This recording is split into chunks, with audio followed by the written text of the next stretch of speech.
So it is my delight to be your panel moderator for the first panel of this session, and this panel is Unmanned Aircraft Systems Regulatory Update. We have it all figured out.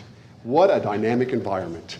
And so just 10 days ago, the FAA came out with their NPRM. It's the Notice of Proposed Regulations, and so proposed is really an operative word there. And for the purpose of the audience, a little bit of explanation as I get ready to introduce my panelists. And the explanation is this Expo is Unmanned Systems Expo. It's not Unmanned Aircraft Systems, it's Unmanned Systems. Unmanned systems being the airborne vehicles, the drones, ground vehicles, maritime vehicles, underwater vehicles, the automated cars for the Department of Transportation, they are all siblings.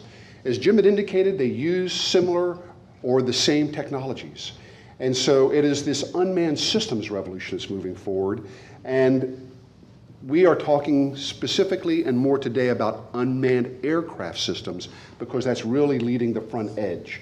So our discussion for the most part today will be on UASs, but this is an Unmanned Systems Expo. And so with that, on unmanned aircraft systems, for the purpose of discussion, are divided into three categories. There's public use. So think of Jim Kuzma, and this is Department of Transportation. It could be Fish and Wildlife, it's first responders, it's Find the Lost Child. So it's for the state agencies of Florida to use the drones to go do the purpose that they do. So that's for public use. The next category is commercial. And so commercial is the point of great controversy, and that is in fact what the FAA came out with their NPRM, and I would offer focused about whether we can use commercially drones in the United States and integrate them into the airspace. So that's that second category. And then the last category is hobbyist, but I call it also private. So you can go buy your own Bebop online, $300, go out and fly it, have one for your son, your daughter, whoever wants to fly, do whatever you want to. But you can use that same type of equipment and take it from a hobbyist, use it for commercial, or go to public use, same equipment. So the way the panel's structured today is we're going to have a kickoff by a lawyer. And so he's going to lawyer you up. And he's going to give you the discussion in those three categories. And then we're going to segue into Jim Kuzma. Then we're going to go to commercial with Paul McDuffie. And oh, by the way, these panelists are experts in their domain, and they are Floridians. They're here, they're part of your team. And then we're going to finally go into Steve Myers, who is a private owner of his own company, he's a serial entrepreneur here in Florida. So we're going to walk through that way. I ask you to write questions down. Think about what they're talking about, because this is such a dynamic environment, and it's so gray in so many ways. And we need as Floridians to figure this out so we can operate ethically and responsibly the drones and leverage their capacity here in Florida. So think critically. And so with that, I'm going to introduce my first panelist. And so it's my pleasure to introduce Brant Hadaway. Brent is an attorney out of Miami with a law firm. Brent started his interest in aviation as a young child with his uncle. His uncle had an avionics shop. And so Brent would putz around with his uncle a little bit and got introduced to aviation, but then he saw wisdom. He needed to make money as opposed to go fly planes. So he became an attorney, joined a law firm, and the law firm is an international law firm. I'll let Brent talk about his law firm a little bit. And it was probably about a year and a half ago or so that Brent realized, as he and his law firm were doing international law addressing issues in aviation with Cessna and other companies, that in fact this revolution, the unmanned aircraft systems, was emerging. It was interesting, perhaps destabilizing. It was similar in some ways to manned aviation, but he understood, and his law firm also understood, it was different in certain ways. It was a year ago that Brant went ahead and started his blog, dronelaw.com. And if you're not familiar with that blog, I encourage you to go read it. And I would offer that my interaction with Brent over the past 6 months or so has been enlightening. I enjoy reading his blog because he does critical thinking in a rather enlightening and humorous way. So it is my pleasure to yield the floor to Brent, and I thank you for being here, sir. Thanks.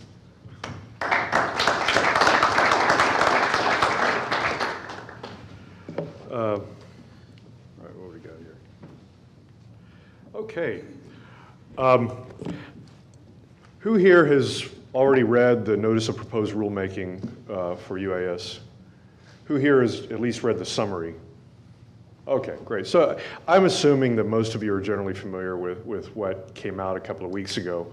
And of course, nefariously, the FAA published it while I was on a weekend ski vacation with my family in the hinterlands of Colorado with a terrible Wi-Fi connection. So, I was, out on a ski slope with my iPhone using my broadband connection, trying to read this and comment on Twitter. As luck would have it, I just started out behind the curve. But having slogged through this 195 pages, I thought what I would do today is just, rather than go over the proposed rules in detail, I thought I would share a little bit about what the FAA's thinking is. And if you've read the whole document, it gives you a pretty good roadmap for what's on the FAA's mind, for what's worrying it as far as these proposed rules and the integration of UAS into the National Airspace System. Now, of course, you all know that the FIMRA mandated that the FAA have full safe integration by the end of September 2015. We know that's not going to happen. Why is it taking so long?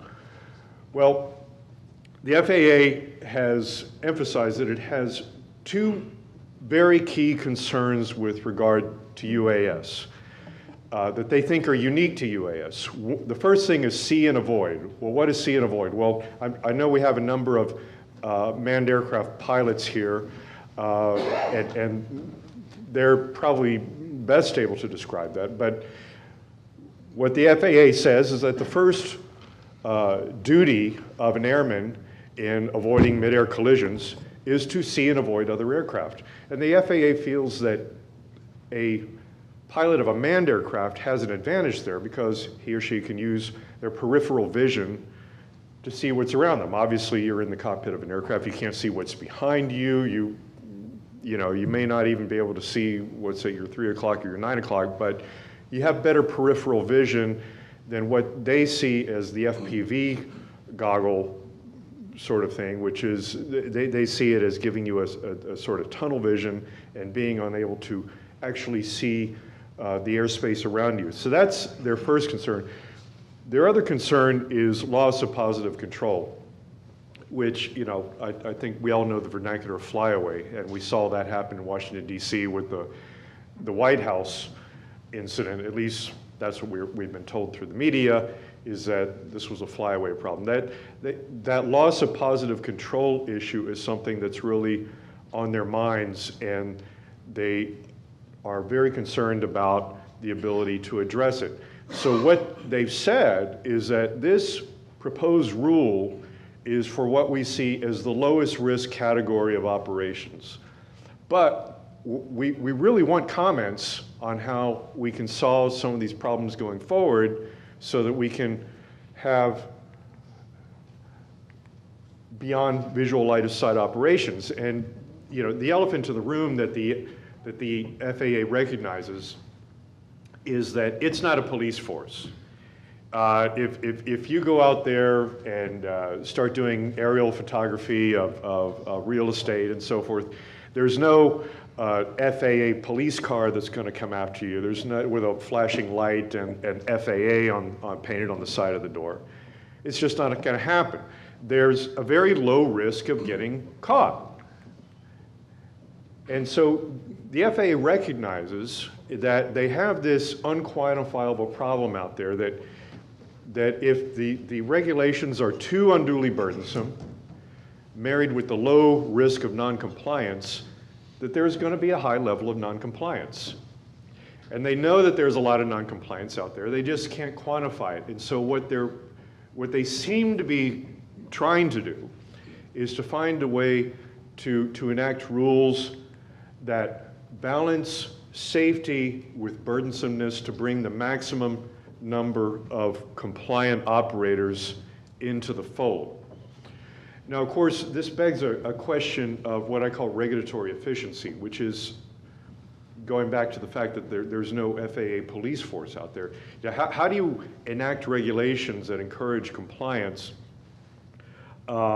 that are not what something we lawyers might call self-executing, meaning that, for example, the FCC, the way it regulates cell phones, it doesn't have regulations saying that, well, the operator of a cell phone must maintain, you know, its signal within a certain bandwidth. No, it says that if you sell a cell phone, that has to be hardwired into the system. The FAA is trapped in a bit of legacy thinking, in my estimation, and they're not really thinking about in terms of this sort of regulatory efficiency. I'm not going to spend much time on the proposed rules. When they first came out, I think the initial reaction of a lot of people, including myself, was, wow, these are more relaxed, more liberal than we expected, based on what we were seeing from the Section 333 exemption requirements. A lot of people were thinking, oh my gosh, you know, they're going to require commercial pilots licenses, they're going to require all kinds of airworthiness certificates, they're going to require type certifications and all these things that apply to manned aircraft. But, you know, it was refreshingly open and liberal, but there are some restrictions that have the industry unhappy, obviously. Two of the biggest sort of bones of contention that I've seen are with the visual line of sight rule. Now, the visual line of sight rule that the FAA proposes for commercial operations is a little different from what they've required in their definition for model aircraft, which is that for model aircraft, they said no FPV goggles, no visual aids. You have to be able to maintain visual contact with the aircraft with the naked eye from the standpoint of the operator. For the proposed commercial rule is that the operator must be capable of maintaining visual line of contact, but this is sort of unspoken, but if the operator wants to use an FPV device, as long as it's within his ability to see, he can use a visual observer, a spotter. The spotter has to be within contact, and you can't use chain spotters that would take the vehicle. You can't cheat by using chain spotters that would take the vehicle beyond the horizon. You still have to keep it within that line of contact. So that gives, you know, commercial operators a little more flexibility than the model rule. It also allows up to 500 feet above ground level as opposed to 400. But then you get into this thing with no night flights. Well, that's a problem for a lot of people. One operator per flight, no autonomous flights, so that becomes burdensome for companies that are looking to use GPS and autonomous technology to allow flights to go from point A to point B, such as what I imagine is what Amazon is working on with its Prime Air, is that they want to be able to have a lot of autonomous flights because it wouldn't be economically sensible for them to have one operator per flight. Of course, and the operator certification requirements, the aeronautical knowledge test, TSA background check, are all somewhat burdensome. Now, the FAA has made a point of saying that, well, you know, we're looking to keep this cost to a minimum, but still,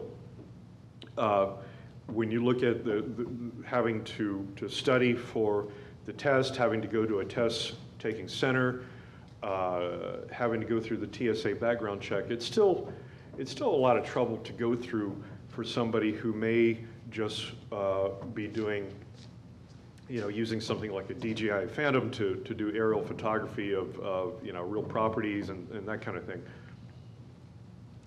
Of course, the FAA, like I said, they're keeping an open mind about this stuff. They haven't closed the door on these things, and they're really begging for comments about whether these rules or some future rules can incorporate beyond visual line of sight operations, whether the rules can be adapted for air carrier operations, towing external loads. You know, I was thinking about the meaning of towing external loads. You know, I really think that that is something that Disney would have an interest in, because they have this patent for UAS that would carry puppets through the air. And I think, you know, when the FAA talks about towing external loads, I think that's one thing that they're concerned about addressing. Sense and avoid, huge issue. The FAA says that they were thinking about requiring sense and avoid technology, but in their view, based on what they know about the technology to date, the sense and avoid systems that are on manned aircraft are simply too heavy for small UAS. I'm not an engineer. I don't know if there's a solution out there. I know there are people working on it, but this is something, again, something they seek comments on. Another thing they seek comments on is international operations and foreign registered or foreign owned vehicles, how they can be incorporated and integrated into the airspace. In the meantime, we're stuck with Section 333 exemptions, which, as everyone knows, are kind of burdensome and they're costly. And if you want to file a really thorough and detailed one, you have to pay somebody like me a bunch of money. And I know you're in business. You'd rather spend your investment on technology and growing your business rather than paying lawyers. And believe me, I understand that. You know, and I'm sure all of you are familiar with the requirements, but these are the basic contours of what you have to lay out for Section 333 exemption. Identify the regulations from which you seek relief, and that has to be very detailed. The extent and the reasons for the relief, benefit to the public interest, that's always a fun one. You know, the benefit to the public interest of being able to do aerial photography, real property, you know, the reason they accepted was that it spurs business, it makes information available to the public in a way that may not otherwise be available to it, and you know, the fact that it spurs economic growth can be a public interest factor that they consider. How you plan to achieve the equivalent safety, and what they mean by equivalent safety is some safety equivalent to what's in the existing federal air regulations. And finally, you also have to obtain a COA for the aircraft itself. You have to register the aircraft. You have to, you also, if it's too small for the fuselage markings, you have to get an exemption from that. So these petitions are typically, you know, 80, 100 pages, including exhibits, which is why they're so costly, because they're very time consuming. And if you're if you have a lawyer on the clock doing this stuff, it's going to add up. One of the kind of interesting things that's sort of buried in the NPRM is the FAA talks about why they're being so restrictive with the 333 exemptions. And one of the things they say, well, under Section 333, we're not given the flexibility under the statute to waive requirements for airman certification, security vetting, aircraft marking, and registration requirements. They're saying, we don't have the flexibility to waive all that. Well, you know, I don't know. You know, when you look at the rules for ultralights under Chapter 103 or the Federal Air Regulations, they don't require an airman certificate for ultralights. You know, they don't require type certifications, I don't believe, or anything like that. But and as you know, ultralights are much heavier than your typical small UAS. I mean, these are large gas-operated vehicles. I do a lot of sailing around Biscayne Bay in Miami, and I see them on weekends. And you know, if one of those crashed into my boat, I'd be toast. You know, but the guy who is out on a rigid inflatable boat wanting to do aerial photography of yachts using a DJI Phantom, he's considered a danger to the national airspace system. So there are a lot of inconsistencies, and some of this has to do with the way the FAA is approaching what's called statutory construction, meaning the way the FAA is interpreting the statutes. And I find some of it to be a bit disingenuous because, look, you know, the federal government and the agencies that are charged with administering regulations are rarely shy about claiming the maximum discretionary breadth in terms of how they interpret the statutes. And especially this administration has not been shy at all about claiming very, very broad regulatory powers under the statutes that it's charged with administering. And so, you know, part of what I think, you know, ought to be addressed in some of the comments, just a suggestion, is that maybe the FAA should be a little more aggressive about the breadth of how it's interpreting its charge under the FIMRA. Model aircraft rules, I think it's really cool. Somebody made a model UAV that made to look like the Millennium Falcon. I just, you know, anyway, dork bait.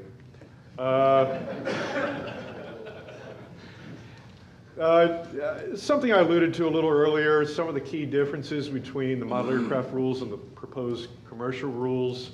I think I touched on these a little while ago. Does this make any sense? I don't know if you know who this guy is. That's Raphael Perker. He was the petitioner in the challenge against the FAA when the FAA fined him as a commercial operator when he did some aerial photography of the University of Virginia campus. And they tried to fine him $10,000, and he was represented by a very capable attorney, Brendan Schulman, out of New York, who challenged the FAA and won in the administrative law court, but then it went up on appeal to the NTSB appellate panel, and they overruled the law court and said, well, you know, notwithstanding everything else you said, this is an aircraft under the federal air regulations, and whether you're a hobbyist or what have you, you're still required not to operate your aircraft in a reckless manner that endangers life and property, and so we're going to remand back to the law judge for determination of whether the operation was reckless. Well, if you watch the video that he made, it's a little hair-raising in places, and so I kind of suspect that his lawyer said, look, you don't want to go to a fact-finding session on this.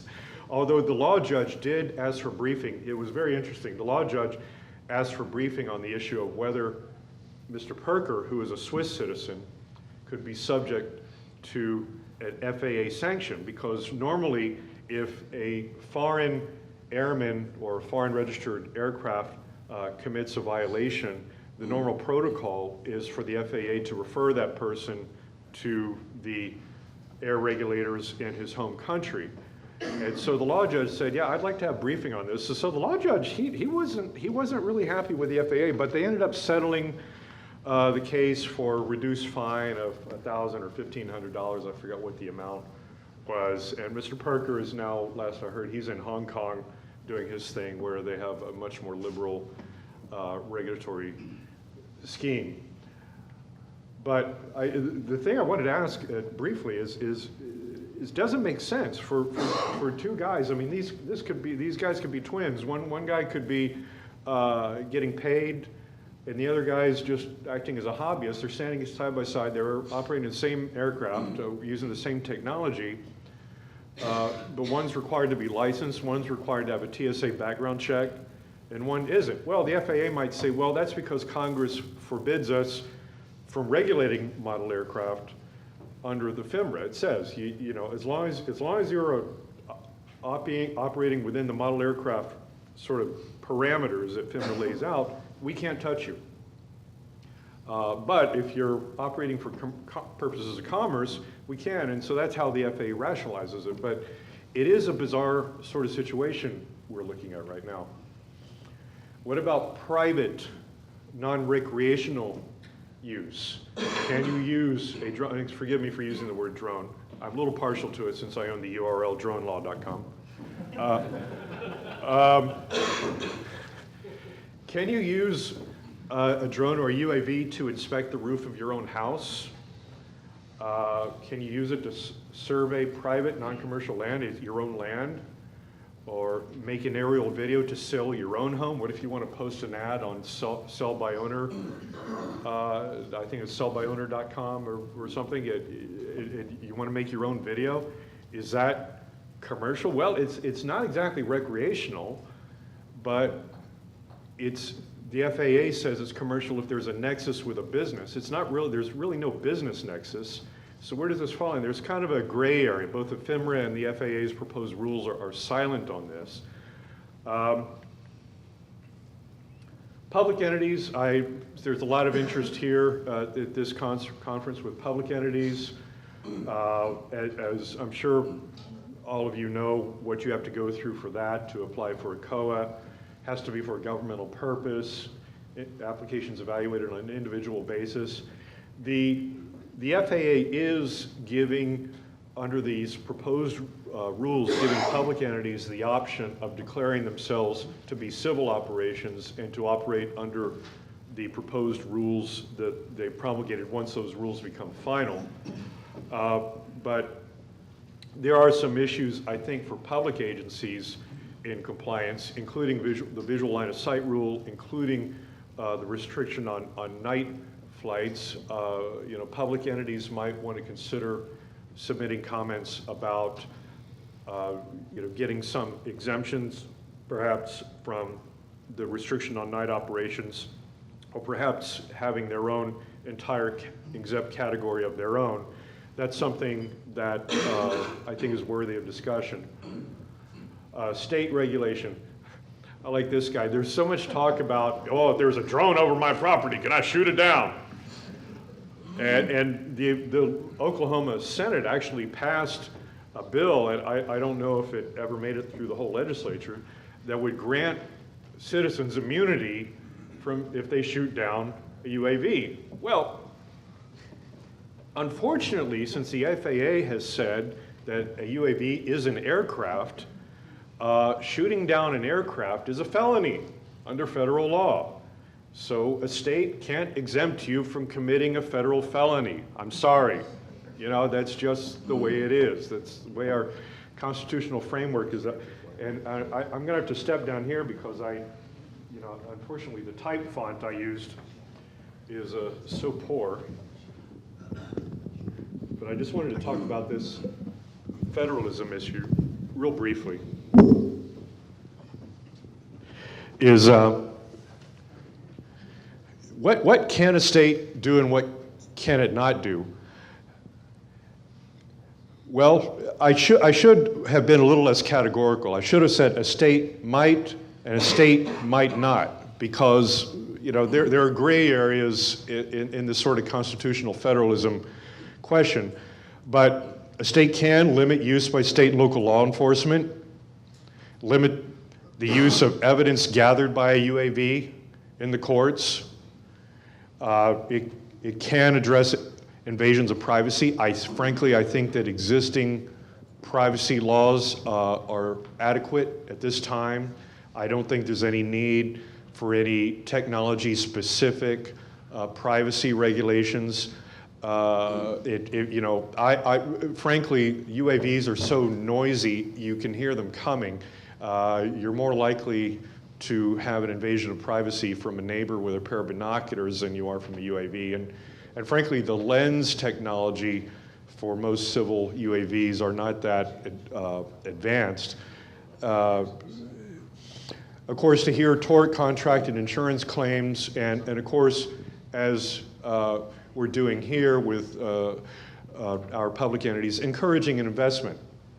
The state cannot license operators. That's something that the federal government has assumed control of, licensing anybody for operating an aircraft within the national airspace system, and the courts have given the FAA a very broad interpretation of that. Certify aircraft or service facilities, grant immunity for damaging a UAS or UAV, and it can't regulate the use of navigable airspace. Now, I was having an interesting conversation last night about, well, where can these lines be drawn as far as, what's navigable airspace and what's not navigable airspace? If a SWAT team wants to go to a scene where there may be a hostage situation, maybe in a mall or something, and they want to take a UAV from the mall parking lot in through the doors to try to get information, get intel about what's going on inside. Well, when they're outside, it may go to a height of no more than 10 feet above ground level, but the FAA is claiming jurisdiction over all of that, right to the ground, and is saying that that's navigable airspace. And that's commercial airspace.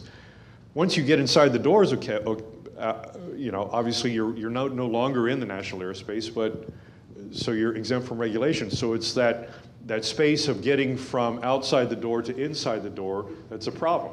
Also things like surveying accident scenes, doing, and for other public entities, if you want to do, for example, if you want to do infrared surveys of land use or state parks or national parks, you're going to be restricted by the night operation rules, so you're going to have to go with a COA unless the FAA agrees to amend the final rules to accommodate some of these concerns.